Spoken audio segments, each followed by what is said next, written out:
तो देखिए सुनिए बहुत ही ध्यान से छोटे आ रहा है कैमरा में नहीं आ रहा फोटो नहीं आ रहा। अब सुनिए सभी लोग ध्यान से बैठे। तो आप लोग सीख चुके हैं कि ग्रेविटी क्या होता है। ग्रेविटी क्या होता है बताइए। ग्रेविटी क्या होता है जी हिमांशु? ग्रेविटी क्या होता है? गुरुत्वाकर्षण। संसार की सभी चीजें एक दूसरे को आकर्षित करते उसे ग्रेविटी कहते हैं। अच्छा संसार की ग्रेविटी हमेशा एक दूसरे को आकर्षित करती है उसे हम ग्रेविटी कहते हैं। हाँ संसार में प्रत्येक वस्तु एक दूसरे को क्या कर रही है? आकर्षित कर रही है। और इस आकर्षित करने की जो क्वालिटी है उसे हम क्या कहते हैं? ग्रेविटी कहते हैं। ठीक है ना। ग्रेविटी के हम लोगों ने बहुत सारी चीजों को पढ़ा है। स्मॉल जी क्या होता है, कैपिटल जी क्या होता है, ठीक है ना। तो थोड़ा सा आप पढ़ते हैं कि स्मॉल जी और कैपिटल जी में रिलेशन क्या होता है, यानी कि संबंध क्या होता है, ठीक है ना। तो आइए देखते हैं स्मॉल जी और कैपिटल जी में संबंध।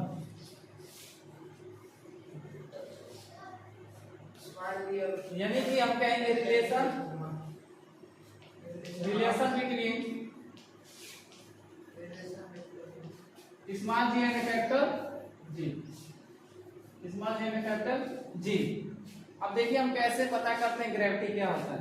तो आप कहेंगे सर ये हमारा पृथ्वी है। क्या है? ये हमारा पृथ्वी यानी कि हमारा अर्थ है। ठीक। इस अर्थ का कोई ना कोई यहाँ पे देखिए अगर देखा जाए यह सेंटर होगा। तो सेंटर जहां से होता है वहां से जो हमारी परिधि होती है इसे परिधि बोलते हैं। इसकी जो लंबाई होती है इसे हम क्या बोलते हैं? त्रिज्या यानी कि स्मॉल आर बोलते हैं, त्रिज्या बोलते हैं। अब पृथ्वी का कोई ना कोई मास होगा कि नहीं होगा, द्रव्यमान होगा कि नहीं होगा। तो पृथ्वी का द्रव्यमान भी है, ठीक है ना। अब देखिए तो हम कहेंगे सर तो स्मॉल जी का जो मान होता है, स्मॉल जी का मान होता है कैपिटल जी होता है m होता है बट्टा में क्या होता है r स्क्वायर होता है, ठीक है ना। क्या होता है? r स्क्वायर होता है। ये हमारा फार्मूला होता है स्मॉल जी का मान निकालने के लिए। ये हम कहें स्मॉल जी और कैपिटल जी का मान आपस में रिलेशन को बताने के लिए। आप कहेंगे सर स्मॉल जी क्या होता है?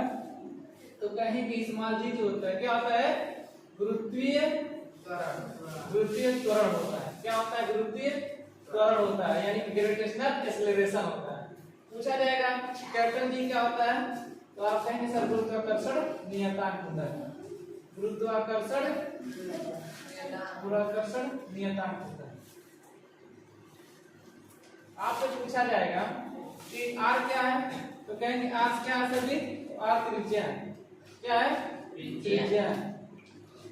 और पूछा जाएगा m क्या है? तो m पृथ्वी का क्या है? पृथ्वी का द्रव्यमान। अभी तो आप फिलहाल धरती अर्थ का देख रहे हैं, अपने प्लेनेट पे देख रहे हैं, इसलिए यहाँ पे हम अर्थ का ले रहे हैं हर एक चीज। लेकिन यही है हम मून पे जाएंगे चंद्रमा का तो चंद्रमा का लेंगे, और भी किसी अदर प्लेनेट पे आएंगे तो अदर प्लेनेट का लेंगे, ठीक है ना। तो देखिए अगर हम जी का मान ज्ञात करें तो जी का मान यहाँ पे देखिए जो स्मॉल जी होता है इसका मान क्या होता है? तो आप कहेंगे सर 9.8 मीटर प्रति सेकेंड स्क्वायर होता है। लेकिन अब हमको यही प्रूफ करना है आया कैसे? मैंने हम रखेंगे और सॉल्व करेंगे। जी क्या होता है? तो हम कहेंगे गुरुत्वाकर्षण नियतांक होता है। इसका मान क्या होता है? 6.6 × 10⁻11। क्या होता है? 6.67 × 10⁻11 होता है। यही होता है। उसके बाद आप कहेंगे सर कैपिटल जी, तो अब कैपिटल जी हो गया। अब पृथ्वी का जो होता है मास, पृथ्वी का मास क्या होता है? 10⁻24 होता है। और पृथ्वी की जो रेडियस होता है क्या होता है? कहेंगे 6.4 होता है, ठीक है ना। इस तरीके से आप सारी वैल्यू के यहाँ पर पुट करेंगे और हमारा जी का मान निकल के आ जाएगा। यहाँ पे देखिए अगर हमको जी का मान ज्ञात करना है तो हम कहेंगे सर कैपिटल जी का मान क्या होगा? 6.67 × 10⁻11। उसका मल्टीप्लाई करेंगे किसके? अर्थ के मास से। तो अर्थ का मास क्या होगा? तो कहेंगे सर अर्थ का मास क्या होगा? 6 × 10⁻24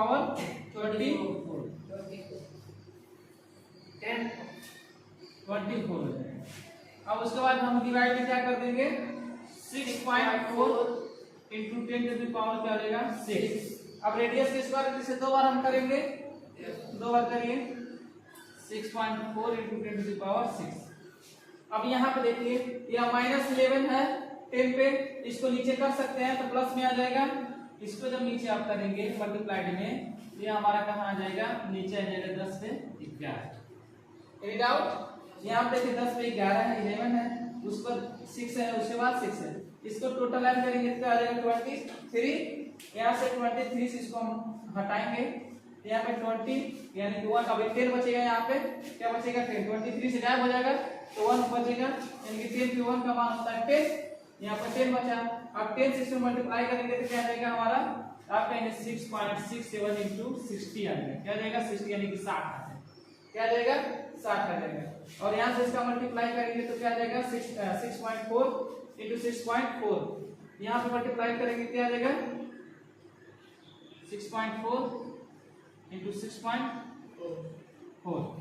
अब इसको मल्टीप्लाई करिए आएगा 4,410 ऐसा जब मल्टीप्लाई करेंगे तो क्या आ जाएगा 40.96। इसको लगभग जब डिवाइड हम करेंगे तो क्या हमारा मान आएगा 9.7705 आगे इस तरीके से आएगा। इसको हम उतना ज्यादा ना लिखिए, हम लिखेंगे 9.8, ये हमारा आ जाएगा 35, ठीक है ना। इसका ये स्मॉल जी का मान हमारा निकल जाएगा। इस तरीके से हम स्मॉल जी का मान फाइंड करते हैं, ठीक है। और अदरवाइज अब इसको इसी से भी इसी तरीके से सॉल्व करते हैं, डेसिमल उसमें हटा के, ठीक है ना, सिंपल फ्रैक्शन में ला के उसको ऐसे सॉल्व करते हैं तो बहुत बड़ा आ जाएगा, डिवाइड करने में आपको बहुत ज्यादा दिक्कत होगा, ठीक है ना। इस तरीके से आप इसे सॉल्व कर लें। अब आगे चला जाए। अच्छा इसमें एक बात बताइए, अगर इसमें मैं स्मॉल जी का मान घटाऊं तो इसमें ग्रेविटी का मान बढ़ेगा या घटेगा? स्मॉल जी का मान अगर मैं घटा दूंगा तो ग्रेविटी का मान बढ़ेगा या घटेगा? गुरुत्वीय त्वरण का मान क्या होगा?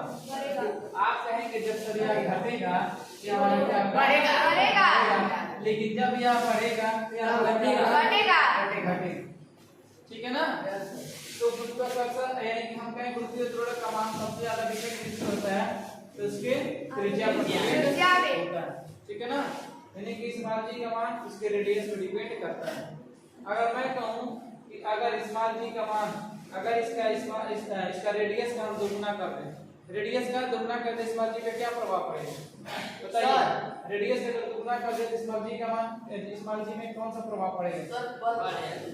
कितना बढ़ेगा सर? 1/4 कितना बढ़ेगा? 1/4। तो कहेंगे सर 1/4 भाग में बढ़ जाएगा, घट जाएगा? कहेंगे सर यहाँ पे 1/4 है ना, ये क्या है 1/4 है। आप कहेंगे सर इसका दोगुना करके सॉल्व करिए। अब सॉल्व कैसे करते तो आइए सबसे पहले से निकालते हैं।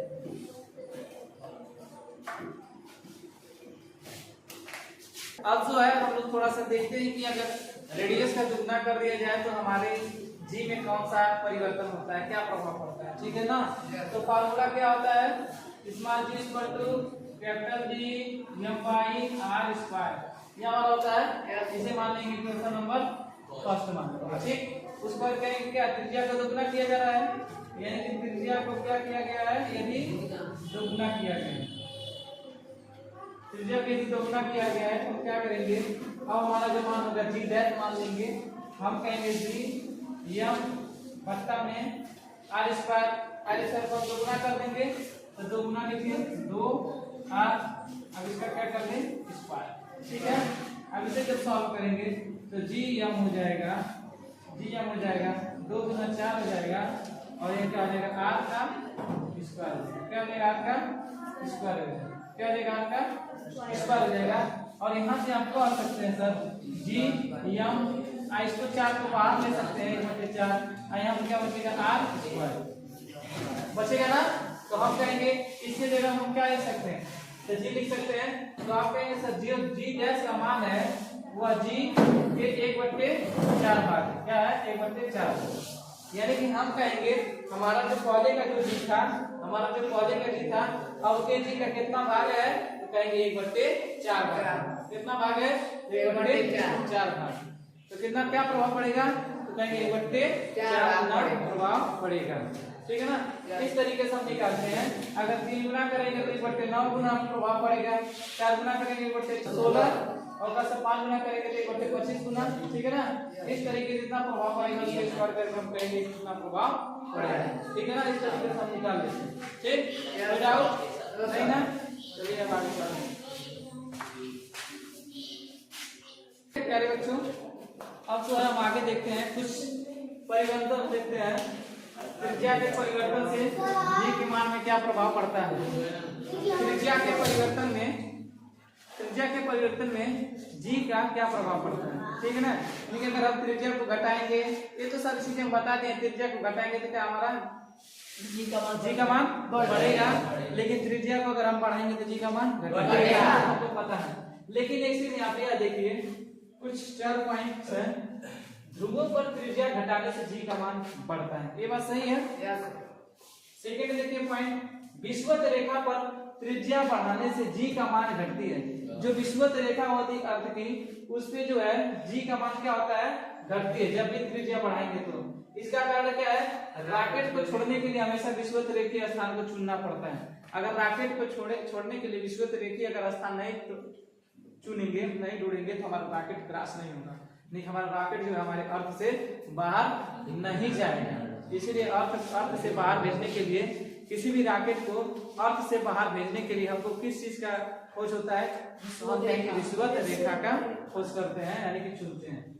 नेक्स्ट पॉइंट, त्रिज्या और वृत्तीय त्वरण में उल्टा संबंध होता है। सही बात है, त्रिज्या और वृत्तीय त्वरण में उल्टा संबंध है। जब इसको बढ़ाएंगे जी का मान बढ़ाएंगे, यानी कि जब हम कहें त्रिज्या को बढ़ाएंगे तो जी का मान क्या हो जाएगा, कम हो जाएगा, यानी कि उल्टा रिलेशन होता है ना। हम कहेंगे हाँ सर, दोनों में क्या होता है, उल्टा रिलेशन होता है।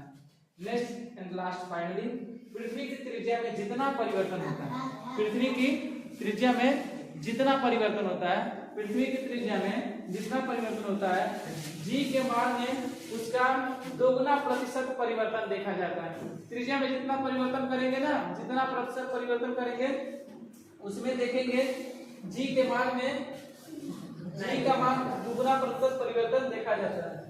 यह नियम 5% तक ही लागू होता है। जैसे अगर एक एग्जाम्पल की आप बात करें, आप कहेंगे सर यदि पृथ्वी की त्रिज्या में, यदि पृथ्वी की त्रिज्या में 3% की क्या कर दी जाए, परिवर्तन कर दी जाए, 3% की क्या कर दी जाए, परिवर्तन कर दी जाए, तो स्मॉल जी में क्या प्रभाव पड़ेगा। तो आप कहेंगे सर 3% परिवर्तन हो रहा है ना, उसमें अगर जी का मान अपने परिवर्तन बताना है तो आप कहेंगे सर 2 से मल्टीप्लाई कर दीजिए तो हमारा आंसर आ जाएगा, देखिए 2 3 6 हमारा क्या आ जाएगा, आंसर हो जाएगा,